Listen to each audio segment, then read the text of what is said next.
inakuwa inakaba. Kwa Yanga waliingia wakiwa kwenye pressure kubwa, na ukizingatia wenyeji kwa maana ya kwamba JS Kabylie walikuwa nataka lazima wachukue alama 3 ili kuweza kufidia alama ambazo walikuwa wameziangusha kule Egypt.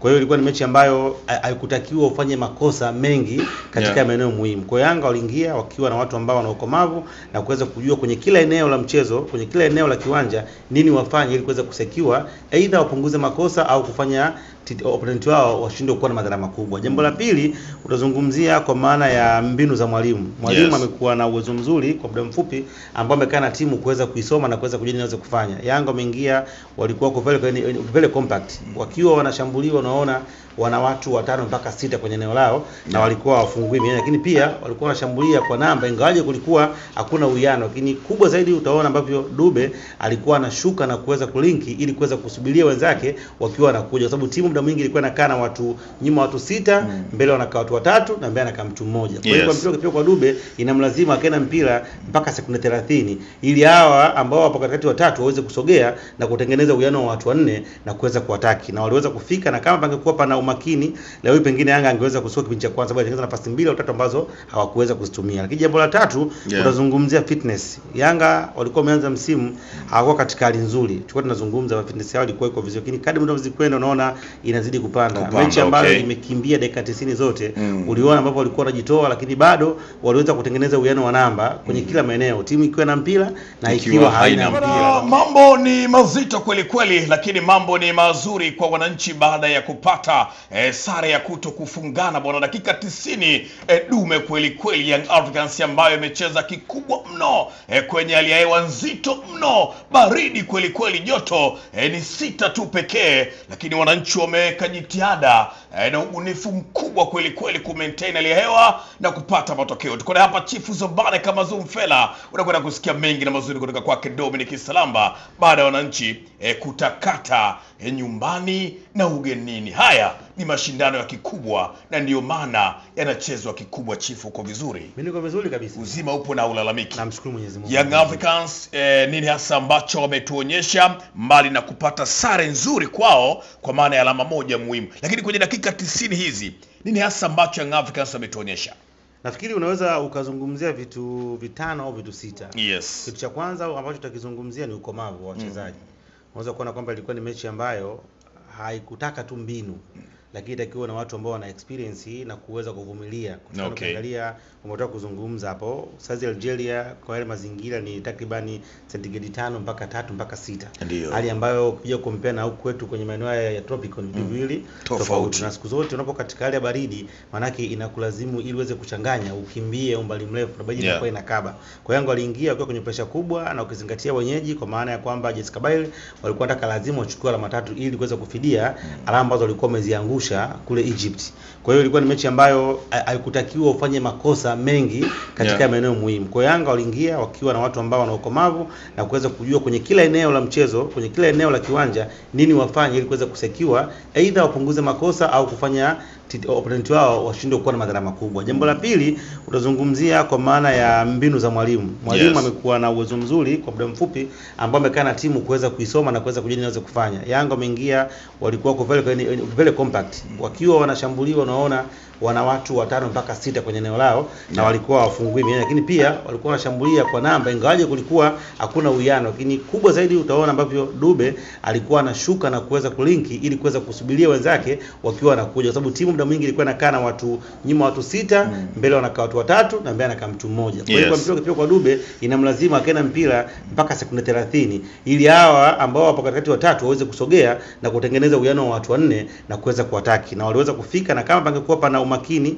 leo pengine Yanga angeweza kusoka kipindi cha kwanza, bali alitengeneza nafasi 2 au 3 ambazo hawakuweza kuzitumia. Lakini jambo la tatu utazungumzia fitness. Yanga walikuwa wameanza msimu hawakuwa katika hali nzuri. Tulikuwa tunazungumza fitness yao ilikuwa iko vizuri, lakini kadri muda unazikwenda unaona inazidi kupanda. Mechi ambayo imekimbia dakika 90 zote uliona ambapo walikuwa wanajitoa, lakini bado waliweza kutengeneza uwiano wa namba kwenye kila maeneo, timu ikiwa na mpira na ikiwa haina mpira. Na unaweza kuangalia jitihada za mtu kama Maxi, lakini pia nguvu ambayo alikuwa amefanya mtu kama Mudathiri haya kafanya kitu kubwa, kwa sababu alikuwa anafanya timu iweze kutengeneza balance wakiwa na linda na wakiwa wanashambulia. Kwa hiyo naiona Yanga ikiendelea kuimarika kwenye sehemu ya fitness ambayo ikifikia 90% basi itakuwa ni miongoni mwa timu hatari barani Afrika. Lakini jambo lingine la 4 ambao utakwenda kulizungumzia, utazungumzia nidhamu ya ukaba kwenye maeneo.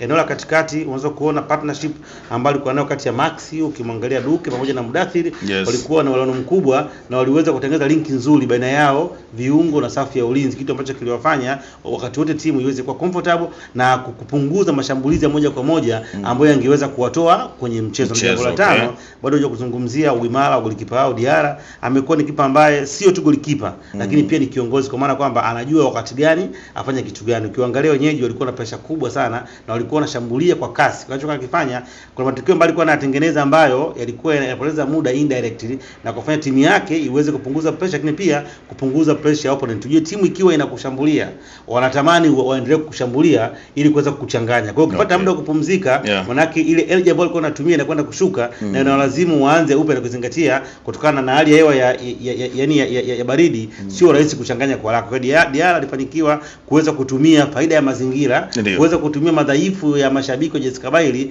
kuweza kupata manufaa yao, kwa maana kwamba muda mwingi ulikuwa mpira unasimama, lakini katika matukio ambayo kama kipa mwingine angeweza kujikaza, lakini yeye aliweza kudetect na kuweza kuyatumia. Kwa hiyo katika mambo matano yamefanya Yanga waweze kuwa bora na hasa kimbinu na kufanikiwa kuchukua alama moja katika hii michuano. Kwa kundi ambalo wapo sio rahisi kuchukua alama katika uwanja wa ugenini, na nilizungumza kwamba endapo Yanga atafanikiwa kupata alama, whether iwe ni Algeria, iwe Morocco au iwe Egypt, maana yake ana uhakika kutengeneza kupata alama 10 ambazo zitamfanya aingie robo finali.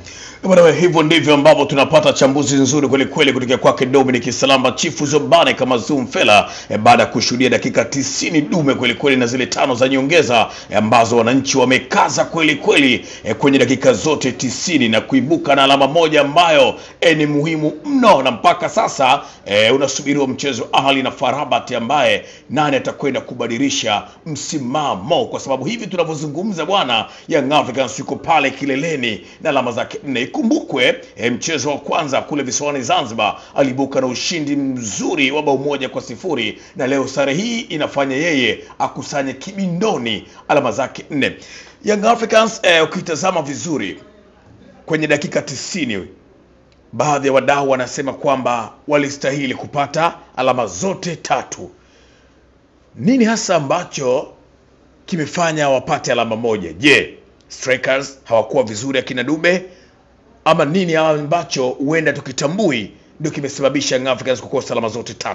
Anayeongea kwamba Yanga wanataka kupata alama 3, yes, maana yake uwezo wake wa kuweza kutafsiri mpira huko vizuri. Mpira ni mchezo ambao unafanya makosa lakini pia unatengeneza nafasi. Na sio pia nafasi ambayo unaweza kwenda kuitumia. Ilikuwa ni mechi ambayo ina pressure. Unaweza ukaangalia hakuna nafasi hata ambayo ilikuwa ipo ni ya wazi. Wakati wote ukichukua mpira watu wanakuja na time and space. Unajua hii mipira ya kafu ni lazima uwe na vitu viwili, time and space. Kwa maana lazima uwe una fitness, utimamu wa hali ya juu wa kuweza kupokea na kutafsiri kwa haraka na kufanya maamuzi. Na ndio tofauti kati ya michuano ya kafu na ligi. Yaani huko unakuwa unacheza katika pressure kubwa sana. Yaani ukishachukua mpira watu washafika. Kwa hiyo mechi ilikuwa ni ngumu sana kuzingatia kwamba mwenyeji alikuwa na energy kubwa sana, amezoea mazingira, amepush. Kwa binafsi nafikiri kupata alama moja ni jambo la kuwapongeza Yanga. Ni alama ambayo wameipambania kwa jasho na damu, ni alama ambayo haikuwa rahisi. Unaweza kuona dakika za mwisho hizi ambapo walikuwa na push JS, na kama ingekuwa sio umakini wa defense ya Yanga, sio umakini wa goalkeeper, sio umakini wa teamwork, Yanga angeweza kuangusha alama dakika za mwisho kabisa, kwa sababu walikuwa hapo kwenye pressure kubwa na kuzingatia kwamba hali ya hewa ilikuwa inawakaba. Kwa binafsi nafikiri ni alama ambayo wameipata wakiwa na stari katika mazingira ambayo yalikuwa ni magumu, na sasa Yanga tayari anaanza kutengeneza desturi ya kuanza kutawala maeneo ya Afrika Kaskazini. Utakuwa ni shahidi, aliweza kushinda mechi ya kwanza na Club Africain, akaja akashinda mechi ya USM Alger, na leo anakwenda anachukua alama moja katika mazingira ambayo watu wengi wakufikiria. JS Kabylie katika ule uwanja wa nyumbani amecheza mechi 5 za klabu bingwa barani Afrika mchezo wa kimataifa, hajapoteza hata mechi moja, na aitoa sare moja tu dhidi ya Mamelodi, lakini mechi nyingine zote alipata ushindi katika uwanja wa nyumbani. Ni uwanja ambao amekuwa akiutumia kwa faida, ndio maana hata mechi ya leo hii akaamua kuipeka Algiers. Angeweza kupeka pale Algiers, lakini akaamua kupeka kule kwao ili hakikisha kwamba anakwenda kunufaika kwanza na mashabiki, lakini pia na hali ya hewa kule inakuwa ni ngumu sana. Kwa ukiona Yanga inafika hatua wameweza kutomoka salama, kwa leo Yanga hautakuwa na mashaka nao whether waende Morocco au waende Egypt, kwa sababu tayari timu imekomana, wana uwezo wa kuvumilia mazingira magumu, wana uwezo wa kuvumilia kushambuliwa kwa muda mrefu na bado wasiame kwenye shepu, kwa sababu ukiwa unashambuliwa kwa muda mrefu kama uko makini, kama hauna utimamu, ni rahisi kujikuta mnafanya makosa kukosa na kuweza kupoteza. Kwa hiyo ni mechi ambayo Yanga waliingia kwa mkakati, waliingia na pande kwenda kudefense, waliingia na pande kwenda kukaa nyuma ya mpira na kuanza kushambulia kushtukiza, na imeweza kuweka out na waondoka na alama moja ambayo itakwenda kwa sababu mdau Yanga anatakiwa apate ushindi wa mechi 2 tu ili aweze kufuzu katika robo finali katika kundi ambalo watu wengi hawakutegemea. Kwa mpaka sasa naona kwamba Yanga anaweza kwenda kuwa ndio mkombozi wa Tanzania kwa msimu huu. Ndio timu pekee ambayo ina uhakika wa kufunga mwaka ikiwa na alama 4 kwenye michuano ya CAF. Leo nazungumzia Azam amefunga leo mwaka. Akiwa hana point. Mechi 2 sawa, akiwa hana point. Simba na mechi kesho. Timajitia maji anaweza akafunga mwaka huu akiwa naye hana point. The same to Singida. Kwa hiyo unagundua kwamba ndio timu pekee ambayo ndio Tanzania tujivunia kwa kipindi hiki, kwa sababu inakwenda kututangaza vizuri kutokana na ubora walionao, lakini pia na wachezaji wakubwa, na mpira ujua udanganyi. Ni mchezo ambao ukisajili vizuri unaweza kwenda kulipa. Kwa hiyo nafikiri kuna kitu cha kujifunza, na uzuri tumeweza kuona ni kama Simba sasa wameanza kuamka usingizini. Wamegundua kwamba njia ambayo walikuwa wanapitia haikuwa njia sahihi. Tokea mwaka 2020 walibishabisha. Kwa hiyo wakapata saizi wakae, wajipange, wafanye mkutano wao, wachague viongozi, watafute hao wawekezaji wafike, ili na wao sasa waanze kutumia pesa na kusajili kuwa na nyote wenye ubora kama kina Pacome, waweze kwenda kuwasaidia, lakini pia waweze kwenda kuitaibu taifa la Tanzania. Bwana Salamba, tumeisifia Young Africans ambayo ugenini imefanya vyema kweli kweli kutafuta alama moja. Tunarejea pale pale, sio kitu kidogo. Umewataja pia wapinzani wao Simba, wana kazi nzito kweli kweli kuhakikisha kwamba nao wanapata alama hata moja tu ili kuondoa ile 0 kwenye msimamo wao. Nini hasa ambacho Mwalimu Pedro amefanikiwa mpaka sasa kwenye klabu ya Yanga? Kwa sababu nafikiri bila yeye tungezungumza mengine, wasingekuwa na mwalimu huyu kwenye mashindano haya. Yanga ana walimu 3 wa level ya juu katika bench. Ana walimu 3 katika bench, walimu 3. Sana shangaa kama unakuwa na walimu 3 alafu Simba anashindwa kupata na mwalimu mmoja. Unanielewa sio? Na kupata uzuri. Mwangalie je, mwalimu Patrick Mabedi ni mwalimu mkubwa sana Afrika. Ni mwalimu ni profile kubwa. Ameshakuwa kocha wa timu ya taifa ya Malawi. Ya Malawi, yes. Na ukizungumzia kocha msaidizi wa Yanga ni kocha mkubwa mwenyewe Pedro. Kwa hiyo amechukua walimu wakubwa 3 wako pale. Kwa hiyo unapokuwa na watu wenye level hiyo, maana yake kwanza unajipanga kiuchumi, kifedha, lakini una malengo mapana. Kwa hiyo tunachokiona ni kwamba wananufaika kuwa na benchi ambayo limekamilika, lakini pia angalia hata namna ya training sessions za Yanga. Ni training ambazo wanazifanya zikiwa zina vifaa vyote vya kisasa vya kimataifa ambavyo hakuna timu yoyote Tanzania ambayo imefikia hatua kuwa na hivyo vifaa. Kwa hiyo inaweza kusema kwamba ni timu ambayo imeadvance na ina malengo makubwa katika swala zima la mpira miguu Tanzania, na ndio kioo kwa sasa. Na nina wasiwasi baada ya msimu huu nafikiri Yanga anaweza kwenda kuwa juu kwa ubora wa ranki za Afrika kwa sababu ya hiki ambacho nakiona. Umeizungumza Yanga lakini umeitaja Simba zaidi ya mara 5 Domi. Kwa maana hiyo Simba wana cha kujifunza kwa watani kikubwa sana. Hiyo mimi ni mtu ambaye napenda kuwa wazi. Simba maisha yao ni magumu ya mpira sasa hizi. Na wameyataka kwa sababu ni watu ambao waliamini katika story, propaganda, waliamini katika njozi ambazo hazipo. Yaani sio kwamba walikuwa juu wanafanya ni mistake. Kwa hiyo ndio vitu vimeanza kuonekana. Just imagine hii mechi kama leo kwa ile intensity. Ingekuwa Simba ingekuwa ni aibu ya taifa. Kwa hiyo nafikiri kuna mambo ya kujifunza. Mpira ni uwekezaji. Perfectly. Lazima waweze kuwekeza. Leo hapa Yanga wanakaa wanasema kwamba wengine alistahili kuweza kushinda. Ni jambo kubwa. Leo ukiona unaambiwa ulistahili kuweza kushinda katika ardhi ya Algeria kwenye timu ambayo ndio timu kongwe na bora Algeria, maana yake umepiga hatua ya juu. Kama unaweza kupata sare bado ilikuwa haitoshi kwa Yanga. Itoshe kusema tu kwamba ni wakati sasa wa wachambuzi, ni wakati sasa wa wale mashabiki wapenda kamera kuzungumza ukweli na kuzungumzia mpira na kuitumia Yanga kama ndio standard ya kutafuta ubora, kwa sababu mpaka sasa hizi level ambayo ameweza kuitengeneza ni level ya juu sana. Napenda kuwaona mashabiki wa Yanga mbalimbali wakiwa wanafurahi. Mpaka leo nimeona kijana wangu mdogo wangu Jeffa Mendulo amekuwa na mashaka makubwa kuhusiana na kile ambacho timu yake imekuwa ikimpatia, kwa sababu Simba wanamtia stress, lakini pia kiangalia Liverpool hali yake ni ngumu, maisha yake yamekuwa ni magumu, lakini naamini kwamba kwa hiki anachokiona anaweza akajifunza, na katika vikao vyao pia ni mwanachama wa Simba, anaweza kwenda kuwasaidia. Lengo tupate ushindani wa kweli, Yanga asiendelee kudominate peke yake. Tunatamani kuona siku nyingine Simba anafanya vizuri, Azam na Singida timu nyingine. Lakini kwa ambacho kinaonekana ni kama Yanga ameamua kutawala, anafanya anavyotaka. Kwa mazingira ambayo Yanga walikuwa nayo kwa muda wa wiki 3 nyuma before michuano ya kimataifa baada ya mechi ya Silver Striker, hakuna ambaye alifikiria Yanga leo angeona hiki ambacho anakiona. Kwa hiyo kumbe issue sio kupata miezi 5 miezi 6. Issue unapata mwalimu namna gani? Umechukua meneja anakaa pale miezi kadhaa, hakuna badiliko wote unasingizia muda utosha. Kumbe issue kwa leo tunafuta kauli. Issue sio ya muda gani. Unaweza kumchoka kocha mzuri hata wiki 2 hata siku 5 akafanya timu vizuri ikabadilika. Kwa muda leo kuja meneja mpaka saa hizi cha kujitia maji. Yanga na mwalimu Pedro ana mechi ya pisi ya 3, Yanga mbadilika, mbona katika bora wao. Kumbe siri ni kuwa na mwalimu mwenye maono, mwalimu ambaye ni tactician, lakini pia kuwa na mwalimu mwenye vyeti vya kimataifa ambao vitamfanya asiitwe meneja na aitwe kocha wa mpira wa miguu. Bwana, salama, turejee hapo. Bado hatujamaliza kwenye klabu ya Young Africans na kundi lao, kwa maana ya kundi B kama si kundi baba. Mengi yalikuwa yanazungumzwa, Waarabu hawa wameimbwa kweli kweli. Young Africans akaonekana hana bahati, lakini mpaka sasa ukitazama kwenye kundi lao unaweza kudiliki kusema nani ni kibonde wa kundi, kwa sababu wote wameshacheza na wote tumeona namna ambavyo wanaziendea point 3. Kuna radha tumeipata, ile Yanga kibonde imeondoka. Sasa kuna kibonde wa hili kundi kweli mpaka tulikofika? Hakuna. Yaani ukiangalia JS Kabylie ni timu bora sana. Okay. JS Kabylie ungemchukua ukamtia kwenye kundi la Simba, alikuwa kashafuzu. Anaongoza kwa point. Serious nakwambia. Kwa mpira na uonyesha. Kwa hiyo ni kundi ambalo wamekutana wote bora. Yaani kundi ambalo leo hii ukisema uchukue Madrid, uchukue Barcelona, uchukue Bayern Munich, uchukue na PSG, ukiweka sehemu moja, lazima atapatikana wa kwanza, wa pili mpaka wa mwisho. Sio, unaelewa? Kwa hiyo yote ambaye atakuwa wa mwisho atakuwa kama ameonewa, kwa sababu lile kundi wote ambao kwenye ile kundi wako walistahili kucheza robo finali. Kwa hiyo timu 4 za robo finali zinakwenda kupunguzwa timu 2. Sio, unaelewa? Kwa hiyo timu zote zile zina hiyo level. Leo umeona mechi Yanga na JS Kabylie, na kuhakikishia pale akienda Farabat achomoke. Tunazungumza leo hapa. Weka clip. Akienda pale Farabat achomoke. Anaacha alama pale. Na kuhakikishia.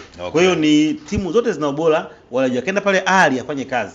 Kwa sababu wana kila kitu. Kwa hiyo tunaweza kusema kwamba tu kundi la Yanga ni kundi ambalo timu zote 4 zilistahili kucheza robo finali ya klabu bingwa barani Afrika 2025 2026. Kwa bahati mbaya wamewekwa sehemu moja. Ukiangalia kundi la Simba, tumwangalia Petro, mwangalia Stade Malien, mwangalia Esperance, mwangalia Simba, wote wale pale. Maana yake hakuna timu ambayo kwa msimu huu ina deserve kucheza robo finali. Lile kundi lile hakuna timu ina deserve kucheza robo finali. Haipo kwenye lile kundi. Huku wengine utakuta Mamelodi yuko na MC Alger. Kwingine ukiangalia Balkani yule ameenda kule nje ameshinda Rivers. Unaona, ukiangalia Pyramids, yaani kwa timu ambazo ukiziangalia na wanachokifanya sio nyumbani sio ugenini, wana qualities, wana ubora. Huku mara kuna Mayele, huko kuna nani, yani kuna Pakome, yani kuna key players. Sasa niambie key players wa Simba ni nani?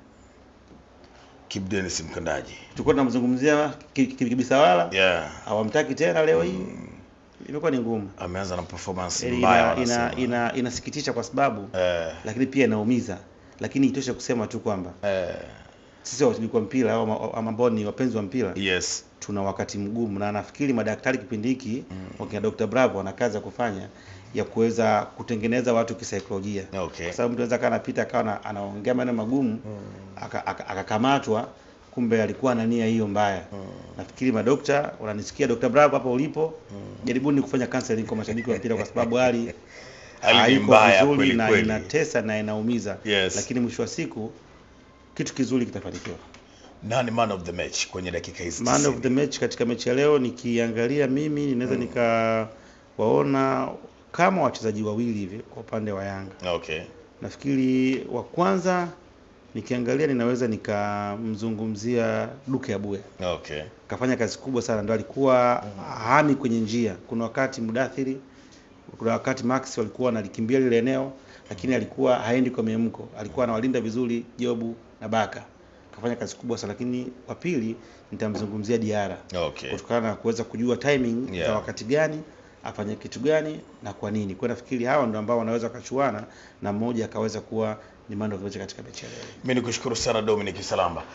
Na hivyo ndivyo ambavyo tunazimaliza dakika 90 ambazo tumezishuhudia nyau klabu ya Young Africans kutokea Dar es Salaam Tanzania imefanikiwa kuondoka na alama moja ugenini. Mambo ni mazuri kweli kweli, na sasa tunarejea tu ya kwamba wanarejea kwenye ardhi ya Tanzania wakiwa na alama 4 kibindoni mwao, na hii sio 4 tu, wanafunga mwaka. Unajua mechi nyingine zinazofuata inakuwa ni Januari, ni Februari, mwezi wa pili na mwezi wa tatu. Okay. Kwa hiyo kwa mwaka huu tunafunga mwaka. Kwa hiyo kusema kwamba wanafunga mwaka kwenda 2026 yes, wakiwa na alama 4. Azam kashafunga akiwa ana alama yoyote. Singida tunamsubiria na mechi yake. Yes. Lakini anacheza na Stellenbosch. Apambane walau naye apate alama.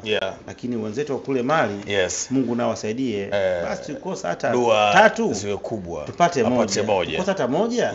Basi walau tupate goli. Yaani iwe ni 3-1 2-1 tupate walau goli. Yanga anafunga mwaka pia bila kufungwa kwenye haya mashindano. Hajaruhusu goli.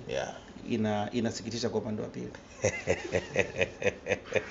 Bwana, sawa, hivyo ndivyo ambavyo na sisi tunatamatisha hapa. Jina langu naitwa Cisco Dominic Salama, amezungumza mengi na mazuri, lakini pia nguvu kubwa tulikuwa tunapewa na Helabet, bila kusahau Bati Quality. Lakini kama itoshi bwana, hizi parts na wao wanahakikisha kwamba wanatupatia nguvu kubwa ya kufanya mambo kuwa mazuri kweli kweli. Tukutane tena muda na wakati mwingine. Wailalika, maasalam.